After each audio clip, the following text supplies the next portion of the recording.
All right, hello. Hip precautions. So following hip replacements, they're usually movements that doctors caution patients from doing because they're at high risk of dislocating their hip all over again, which is not good. And so there are three different movements that are the common hip precautions. And this is if somebody has a posterolateral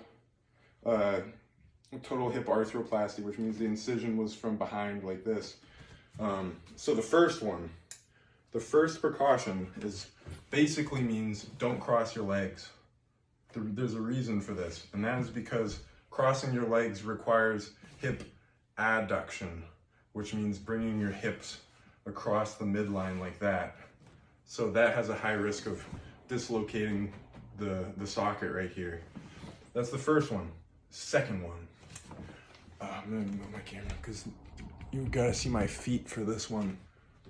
Second one, this is no internal rotation of the foot. Well, what does that mean? It means, say this is the hip I got replaced. No doing this.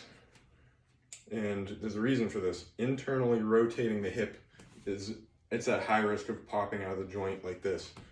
So no doing any of this kind of stuff. If you're gonna move, the way that I would recommend moving, if you've ever ice skated, turn one foot at a time like this and move your whole body in line with where you're gonna go, because that reduces the risk of turning your foot inside like that.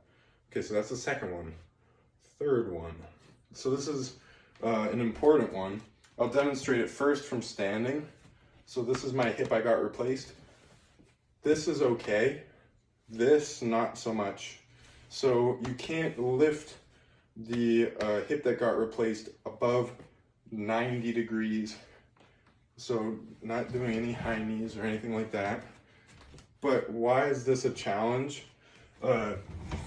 This is the main area where this might be a concern. That's why I have this little bench. So think about how you usually stand up. You usually lean forwards to shift your weight and push up like that. But take notice of how my hips bend when I lean forwards. This is more than 90 degrees of bending the hip. And so this is the way though to sit up without breaking your hip precaution with less risk. I usually would coach somebody through this. Straighten out the leg that got the hip replacement, have it nice and straight, and then stand up mostly with this leg that didn't have the hip replacement. And with your arms, stand up. And notice the reason for keeping your leg straight is that you're not gonna bend your body more than 90 if your leg's straight, or your hip more than 90. Okay, so in summary, don't cross your legs. Don't rotate your foot inward. And the final one, basically no high knees.